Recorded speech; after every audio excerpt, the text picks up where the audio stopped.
dudes with attitudes, let's go. It's the two dudes and the attitudes, ruthless, aggressively speaking, so let's do this.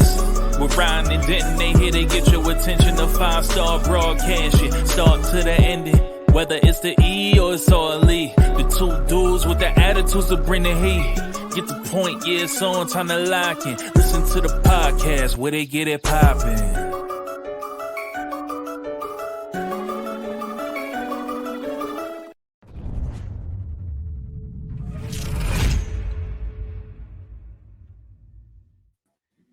Two Dudes with Attitudes, a wrestling podcast with the Heartbreak Dude, Denton, and Ryan enjoys wrestling. This is our AEW WrestleMania Week edition. Buy one, get one free extravaganza, as CM Punk called it. But yes, what a you know what? I have to say, AEW for WrestleMania week did a good job, the best they could. We'll get into the Dynamite stuff, but yes, I don't think we have any news other than the fact that Dynamite bombed again at 752,000 viewers. They did release 10 wrestlers earlier in the week. How many big stars, right? No, not really a lot. They released The Boys, which was a tag team that was I like them. Yeah, they were doing well in Ring of Honor. Mm-hmm. They were like leading to helping Dalton Castle, I think, in his feud against John Morrison.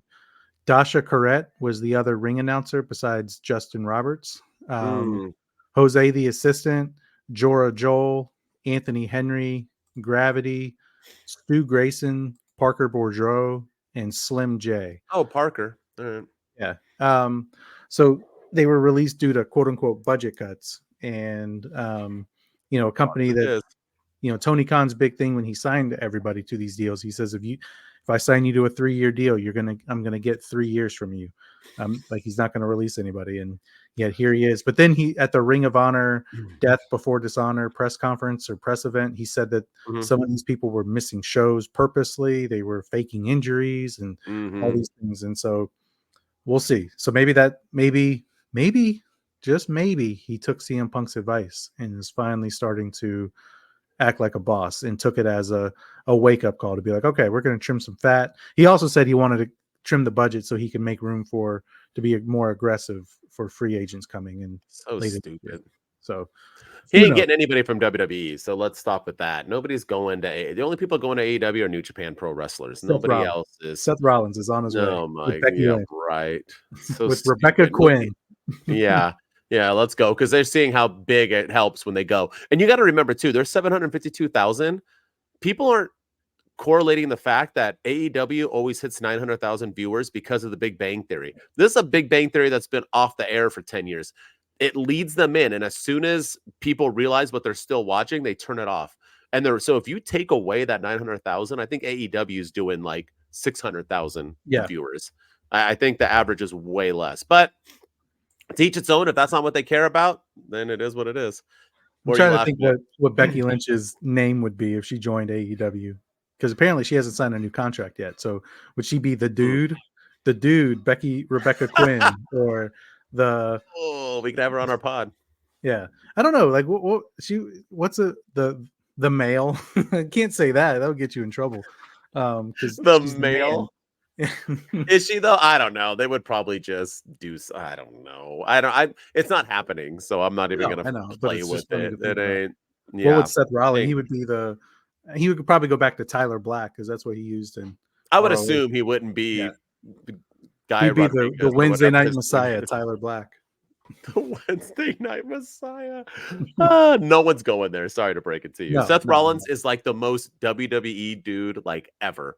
So it's not happening. All right. You ready for Rampage? Let's get into it.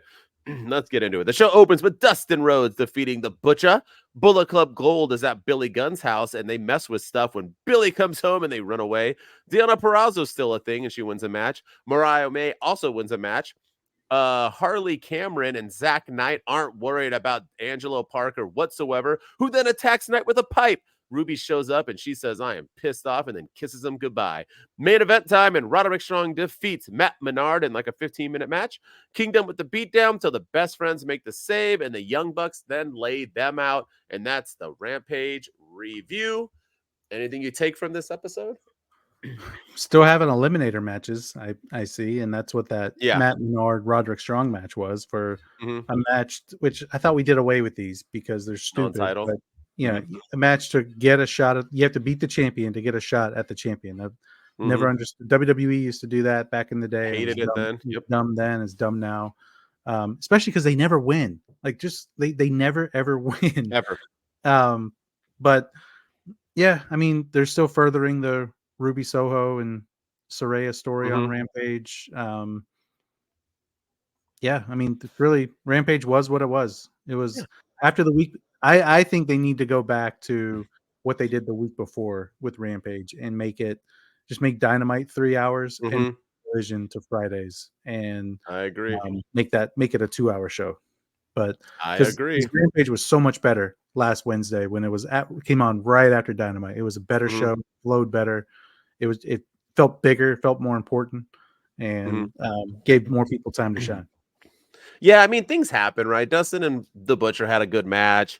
I mean, the Bullet Club Gold thing was weird, and then like all of a sudden, Billy Gunn being there was like when they ran like to where I don't even. But Roderick Strong, Matt Menard, man, that was a long match for Roderick Strong. Supposed to be this like big time like champion, and he's having like a 15-minute struggle against Matt Menard. And what's his name now?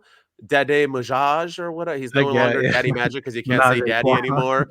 What is it? Papa Massage or something? I don't know. It's so stupid. Papa Shango. Ooh. But yeah, and that's the other thing. Like Tony Khan, like we've talked about this before too. You have Rampage and you have Roderick Strong on there. And there's been storytelling. Matt Menard has been involved in the story with Roderick Strong and the Undisputed Kingdom and everything, and follow up on it on Dynamite. But yet there was no Undisputed Kingdom at all on Dynamite this week whatsoever. And it's just, how am I supposed to get in? How am I supposed to care? Why am I supposed to care about this story if you don't follow up on it? I agree. I have like the Ruby Angelo Parker thing, but now I feel like we've jumped the shark. It needs to kind of just be done now. Now I feel like we need a match. Zach Knight's been around for how long? And he has got to lead. Why the hell do I even? Yeah, just like we'll get into with Mercedes Mone soon. But like, you come and you don't have any matches. Why am I supposed to like you? I don't get it. But but other than that, I thought Rampage did its thing, and I thought Collision did too. So you ready to go into Collision? Yeah, of course. All right, Collision review. We got Adam Copeland defeating Matt Cardona to open the show, baby. After the match, House of Black arrive. When Briscoe and Kingston make the save, FTR want to be 3-time tag champions. The Acclaimed and Billy out for a promo, and we get Billy Gunn versus Jay White on Dynamite. We'll be talking about that one. FTR defeats the Infantry to advance in the tag team title tourney. It will be Copeland, Kingston, and Briscoe versus House of Black at Dynasty. Kyle O'Reilly defeats JD Drake. Top Flight defeats Starks and Big Bill in a match that ended very strange. I don't know what the heck happened. To move on to the tag team title tournament, Thunder Rosa defeats the girl from Mortal Kombat. Backstage, it's announced that it's Thunder versus Mariah May in a #1 contenders match on Dynamite. Tony Storm is very, very excited. And in the main event, the BCC defeat Lance Archer and the Righteous Man. And that's the AEW Collision review. Some things happen. What do you want to start with? I mean, there was some stuff going on Collision. I was excited to see Matt Cardona. That guy, that guy is fantastic. And I hate that it was probably a one-off. I wish that. Oh, for sure. I wish he would come to AEW permanently. I think he is somebody that they could get and would help change the landscape of that company for sure. You talk about a guy who he can sell out. His name alone sells out indie buildings. And so if they could get him, maybe it would help with some of your crowds. Maybe it would help with, generate interest in your product, especially if you started promoting it a little bit more. So it was cool to see him. I like that they tied into the teacher versus student story that they were doing, even though it did tie back into their time in WWE together with Zack Ryder versus being an edge head and all that. But it was a fantastic match. Those guys can go. They know what they're doing in that ring. And it was cool to see him. I just wish it was more of a long-term thing instead of a one-off.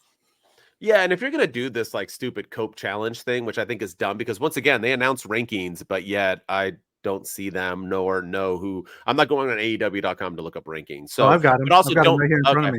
me. Well, but we could talk. But we'll do it before Dynamite. But like, if you're gonna have like challenges or whatever, like, then what's the point of a ranking? But this is the way to do the Cope challenge, man. Have Matt Cardona come out. That was huge. It was impactful. I was even like, what the hell? Like, is this It was real a surprise. life? Nobody saw a surprise. No, once again, great job. And the match was freaking bomb diggy when you put Adam Copeland against not just random nobodies hoping for the best. You put him against Matt Cardona.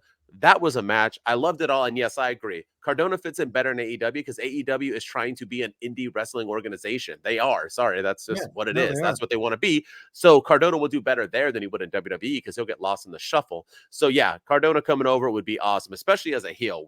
He's a real heel. Let's do that. I'm all for it. I dug it. Another thing I also dug was the FTR and Infantry. If you want to talk about both tag title matches, the Infantry, like you said, just came out of nowhere, but I've liked them. I'm assuming they're from ROH. They cut a great promo a couple times now. This was one of FTR's best matches. I really, really enjoyed it. And I like that they had, I heard people complaining that House of Black like squashed them and now they're barely defeating FTR, but that's fine because FTR is saying that they're slumping right now and they want to be 3-time champions and they got to earn it. So I like where we're headed with this. I like this match. I thought it was very fun for a tournament match. The same can't be said for the other tag match if you want to start off with that, or if you want to, you can also obviously comment about this match, but two different worlds in these two tag team title tourney matches. Yeah.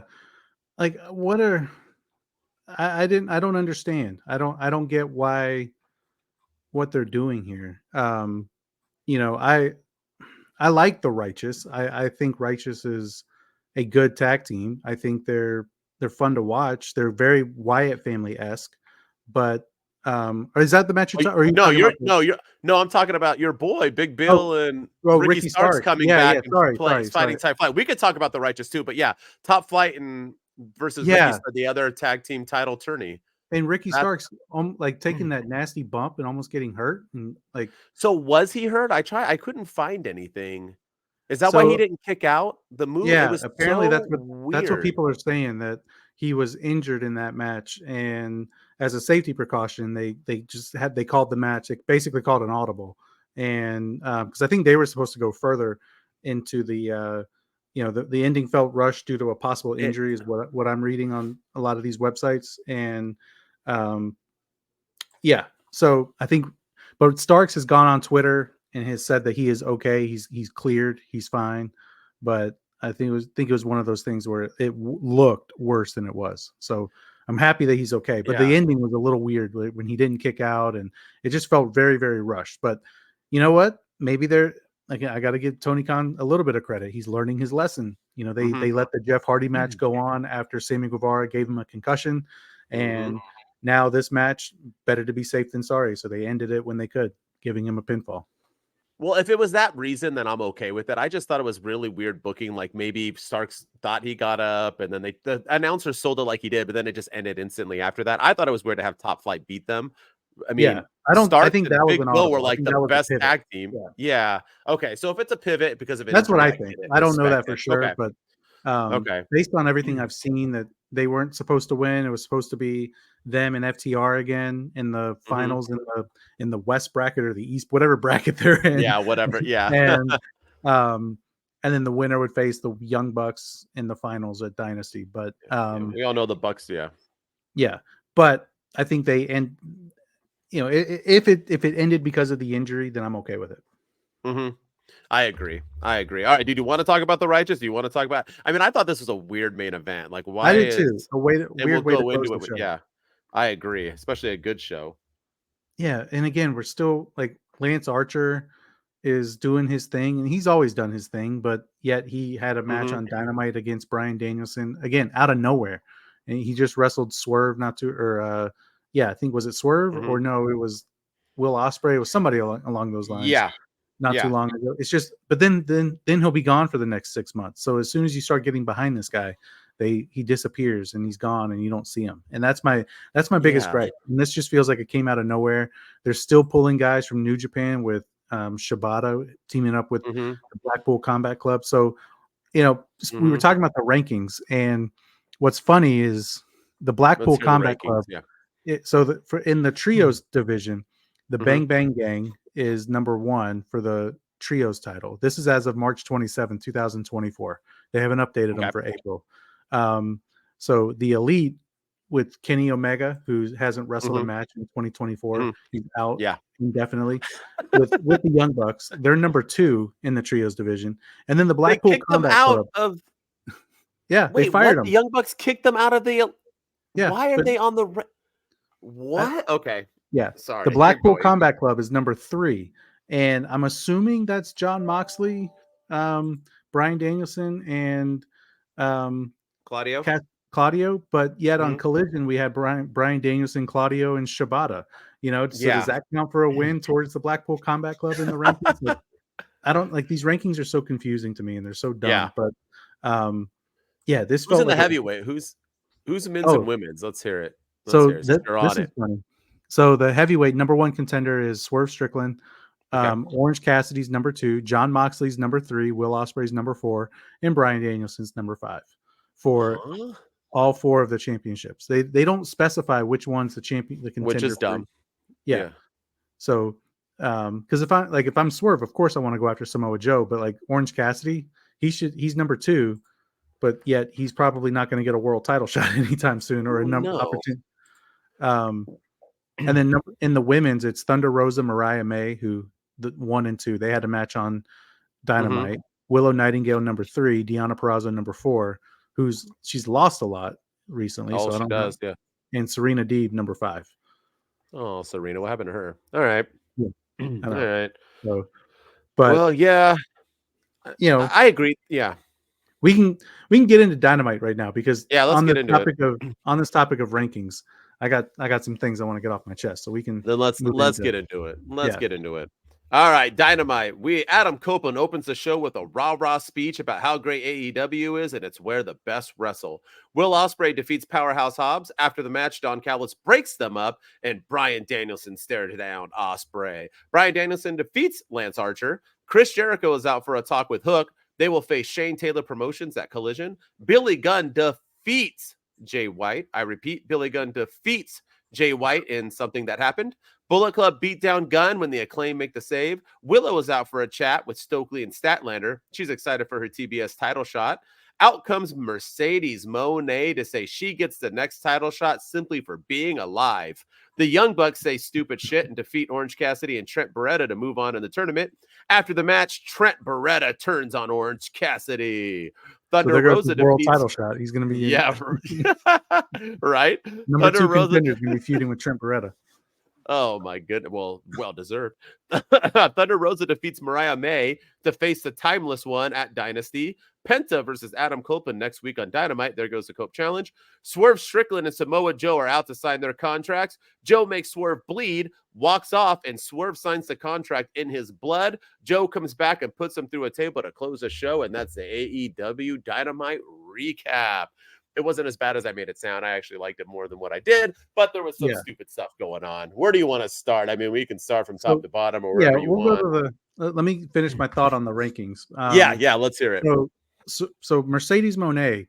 So Willow Nightingale cuts a pretty impassionate promo about how she used to wrestle around the Boston area and, got a huge pop for naming the arena like across the street and where she used to train. And she's going after Julia Hart and at Dynasty. And it's, and in her defense, she's the Thunder Rosa and Mariah May had a match for the number 1 contendership for the women's championships. They were 1 and 2. Willow Nightingale's number 3. So it makes sense that she goes after Julia Hart for the TBS championship. That's what makes the most sense according to these rankings. So Mercedes Mone comes out and she basically says, I get the winner at Double or Nothing. Then what's the point of these rankings? Because what has she done to get this TBS championship match? Like, I know, is it because she's the CEO and she can do whatever she wants? Like, like The Rock's the final boss, so she's the CEO, so she calls the shots. Or like, I don't know. It's just, again, like if you're gonna have these rankings, use them. If you're not gonna have them, get rid of them. Because in my opinion, that's just counterproductive. It's dumb. Like, I don't mind Mercedes Mone going after the TBS championship. I don't mind that at all. But if you're going to have these rankings, then she needs to do what everybody else does in AEW, and that's earn it. So I know we have a long way to go between now and Double or Nothing in Vegas, but still, that just felt like, oh yeah, I got the winner. I haven't done anything since I've been here. I haven't had a single match, but I got next. She's literally done absolutely nothing. Why is she not wrestling? I don't get it. She's been wrestling before. Why is she not, like, is she prepping herself? I'm so confused. And I would have been okay with it if she would have came in like, yo, Willow, you might win, but I'm going to get you next because I'm going to earn that title shot. Something like that. Time that happened. She just came out and then she literally like walked towards the ring and then like did her stupid dance. And then she wasn't even going to the ring. Like, why didn't she just dance there? It was Mercedes Mone has been, once again, just like almost everybody minus Ospreay and Okada, everybody who has come to AEW has been a freaking miss. But those two didn't come from WWE. I feel like Tony Khan is doing this on purpose. I don't know, because even Adam Copeland hasn't been a hit. I get he's doing some good things right now. But no, I agree with you with the rankings. That was stupid. It made no sense. That's why I said just for being alive. And speaking of Adam Copeland, I know we already talked about this kind of, but the rah-rah speech, man. I don't get it. Like, this is something, once again, I get why you do it. And I get like why you're doing the speech. And I know you said would have been a damn if you do, damn if you don't, but still it is a damn if you do, damn if you don't. So why waste television time to do it? You are struggling with getting people on your show and building good story. And you have Adam Copeland, whether he wanted to do it or not, come out and just give a stupid, pointless speech. And I'm not saying he didn't mean it. I'm just saying YouTube, Twitter, post that somewhere else and defend. It's not time. And then he says, that's it. We're done with that. We're moving on to the future. Out come the Young Bucks later on to make fun and do stupid jabs at CM Punk. If you're moving on, then why keep bringing it up? I don't know. I wasn't for it. I just don't think it should be on TV. Yeah, I didn't have a problem with it. And I think a lot of people are overreacting at this, and I don't really understand why. I mean, I think they should have responded to any of the negativity from the CM Punk interview at all? No, I don't. But like I said to you at offline, that I feel like Tony Khan he's damned if he does, damned if he doesn't. And, if he went on Twitter and responded to this, people would be chastising him and well, you couldn't do this professionally. He posted on Twitter a rest in peace to Vontae Davis, the ex-NFL linebacker who passed away earlier this week at the age of 35. He wrote on Twitter, like, rest in peace. You'll be forever missed. You're a legend in this game. 35 is way too young. And you should go see some of the comments that wrestling fans left. You ruined CM Punk. Like, it was like, it had nothing to do with so stupid. Yeah.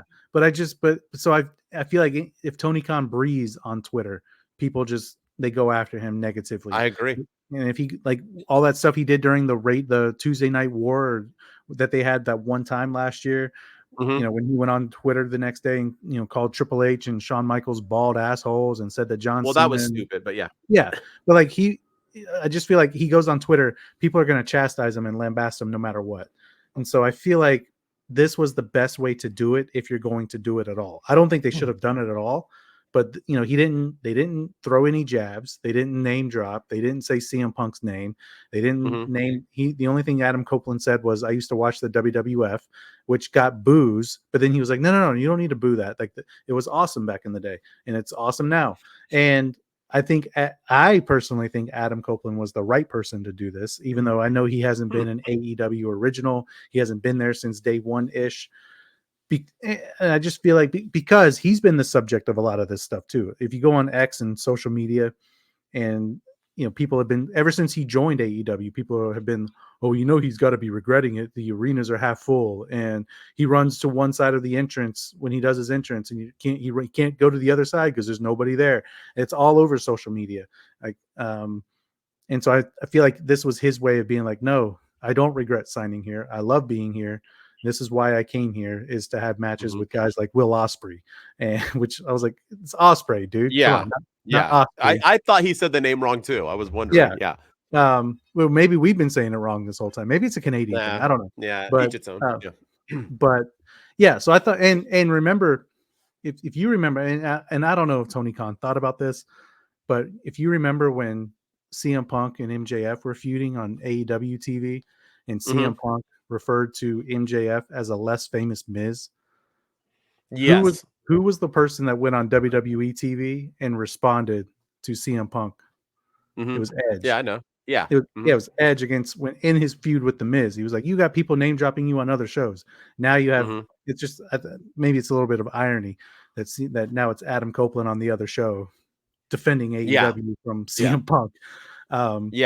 But yeah, I didn't have a problem.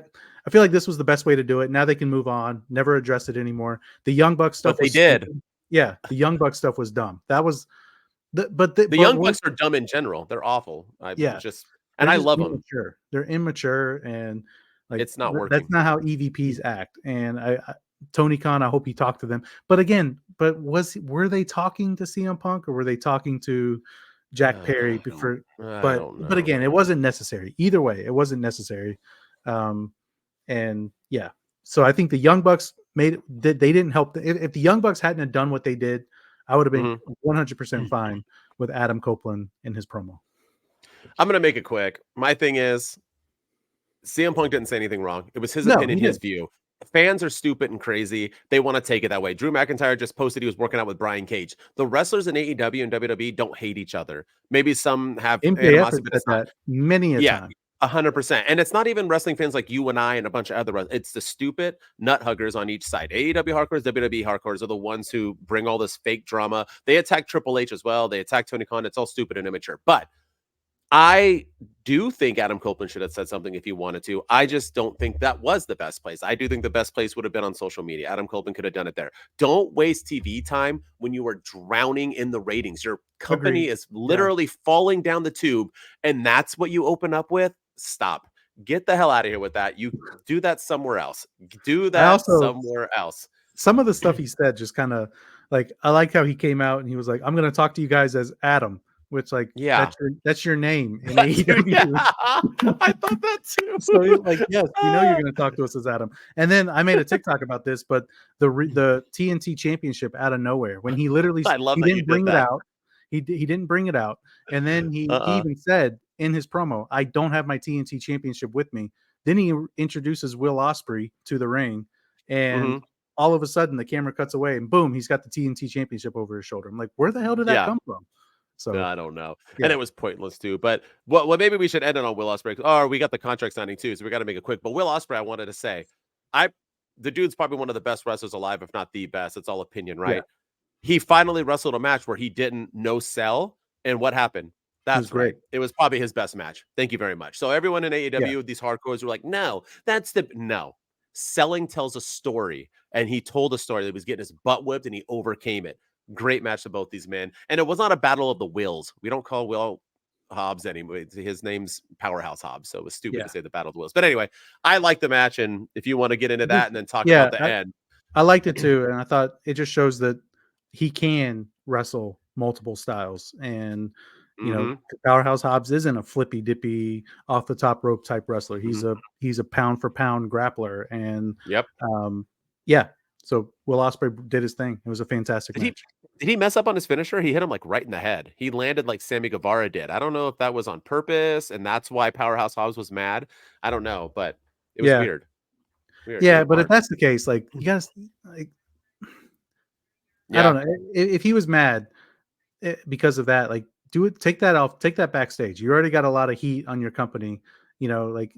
Unless it's part of that's why I thought it was storyline. That's why I did that. I thought he did that on purpose to be like, hey, like we're friends. You're not supposed to like, you know, I thought it was like he did it on purpose. But if he was legit mad and he went off script and that's why he did it, then I got a problem. Oh, I don't think so. Yeah, I don't think so. Powerhouse Hobbs. All right, ending. What'd you think?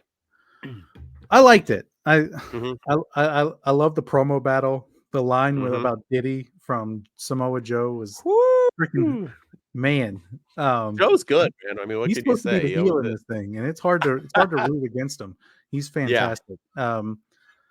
Swerve is crazy. You know, doing everything with Samoa Joe's blood, and you know, signing the contract. Was real bleeding. Yeah. I mean, he drank Adam Page's real blood. Yeah. So this guy loves blood. He's the new Moxley.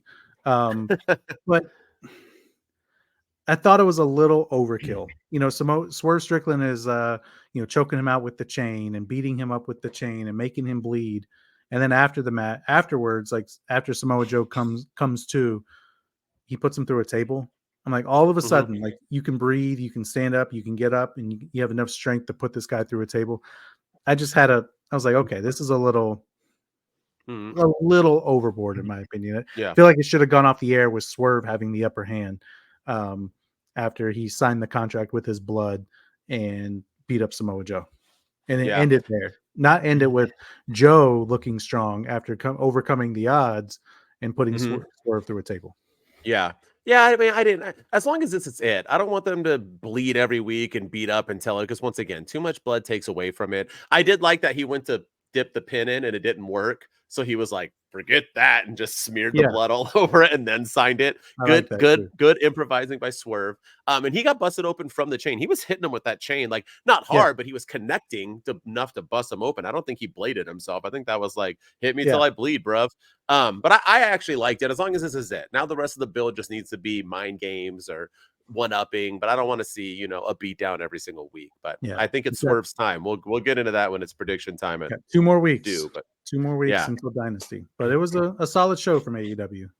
It was. It really was. And like I said, that's our weekly review of AEW. But I did think for a WrestleMania week, I remember last year, they were like sinking. So I know the ratings are sinking, but their product hasn't been bad. I just think, once again, I know people don't understand what storylines are, because people are like, you tell stories in the ring. Yes, you do, but that's not the storylines I'm talking about. That's different. That's match telling, and they don't even tell stories in the ring most of the time. I'm talking about storylines being built with characters that we want. Yeah, so why are we having these matches? Yeah. And they need to do that. And I think that's why their ratings are hurting. But let's get into it. You ready for? Yeah, go ahead. Yeah, go ahead. They need to get a writer, and I know they have the creative. They have one, right? Yeah. They have but they need to go get Scott D'Amore from TNA. I agree. Get him in there. Either have him run Ring of Honor and separate those two brands, or have him run AEW and keep Ring of Honor separate and just let him run the show, because he was killing it in TNA. I agree. Are you ready for our segment? I do. I don't have music for it, but all right. So we need some for it. Yeah, let's go. It's true or false time. It's where we'll give each other a couple scenarios of AEW, and we will say if we think it is true or false. We're gonna have to breeze through them. So you ready? You go first, as always. Ryan enjoys wrestling. All right. True or false? Cody Rhodes, Mr. Finish the Story, in 5 years, 10 years, 20 years, 2 years, however long you think, Cody Rhodes will eventually return to AEW, the company that he started, and will win the AEW World Championship as well. He never won it, but I'm going to say false. False. And the reason why is because I don't think AEW will be around that long. And that's not me dogging it. I just think I do agree with Punk in one sense that it'll be around as long as Tony Khan wants it to be around. And I don't know how long he'll want it to be around. You got to know, this is taking a harping on his paycheck, his mental, all the abuse he takes, the running of the shows and everything else. Unless he changes drastically about how he's doing this, I just think it's going to be too much for him. So I can't see him, because I think Cody Rhodes just signed another extension, and I think he's happy with how he's been built in WWE.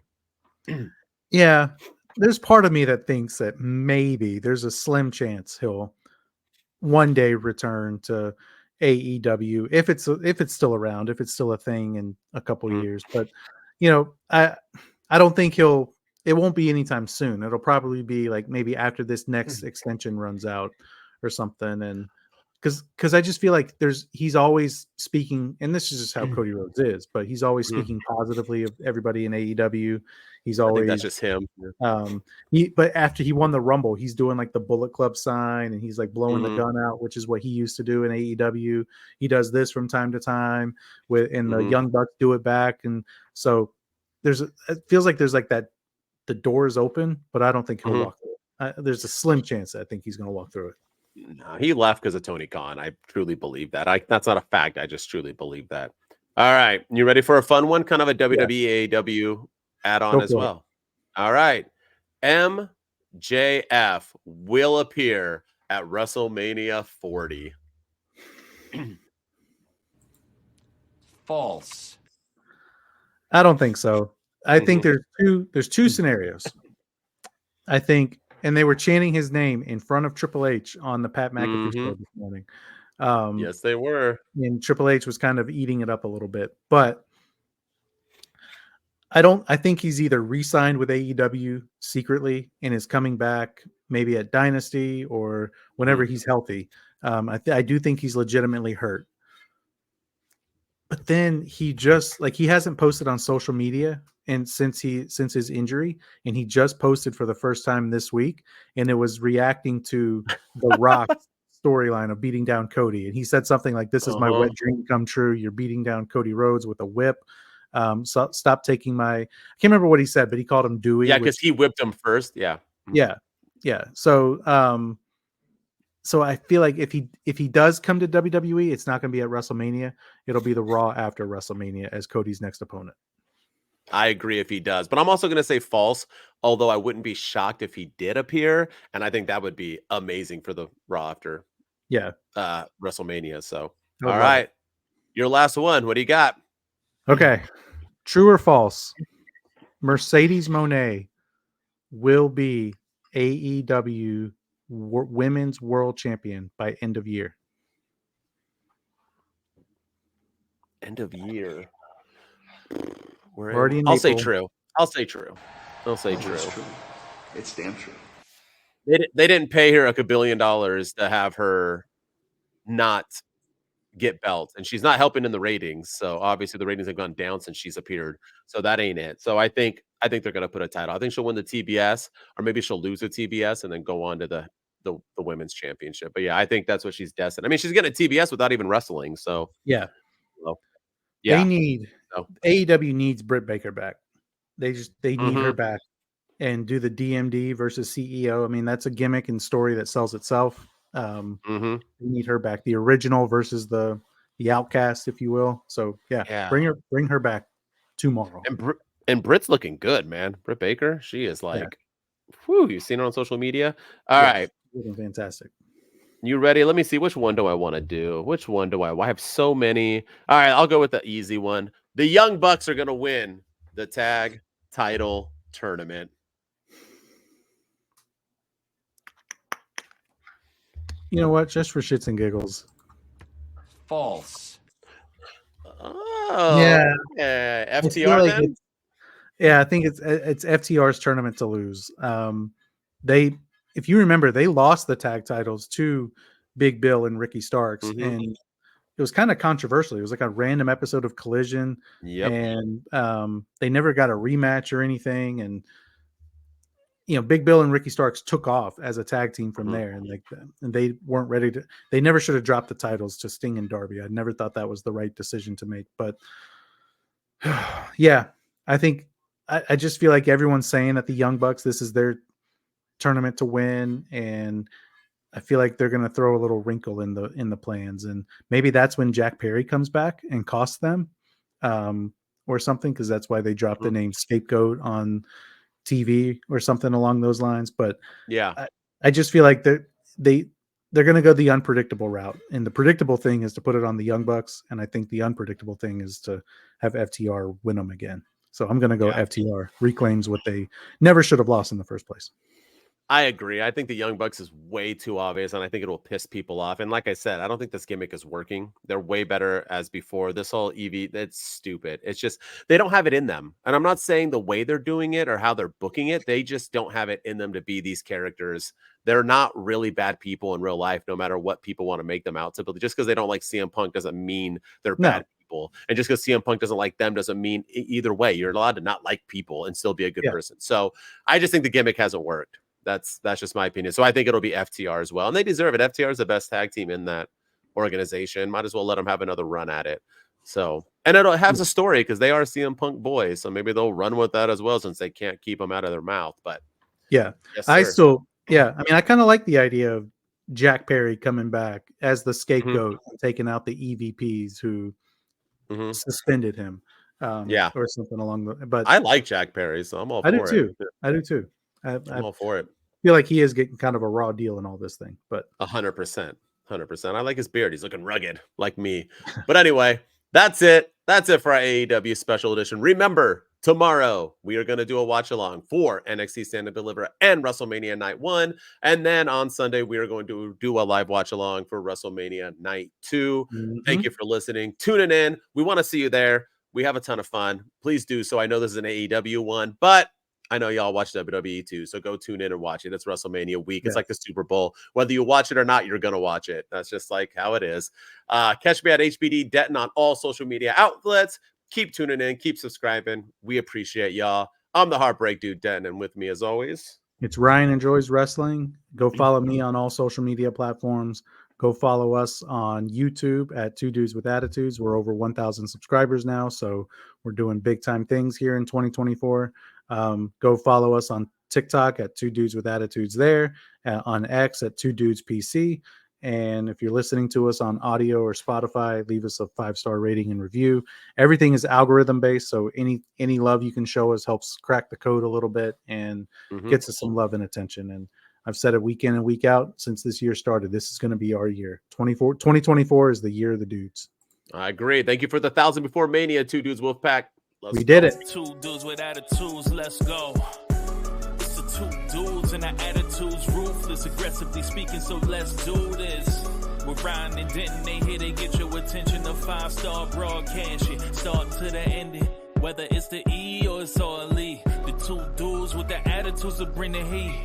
Get the point. Yeah, it's on. Time to lock in. Listen to the podcast where they get it popping.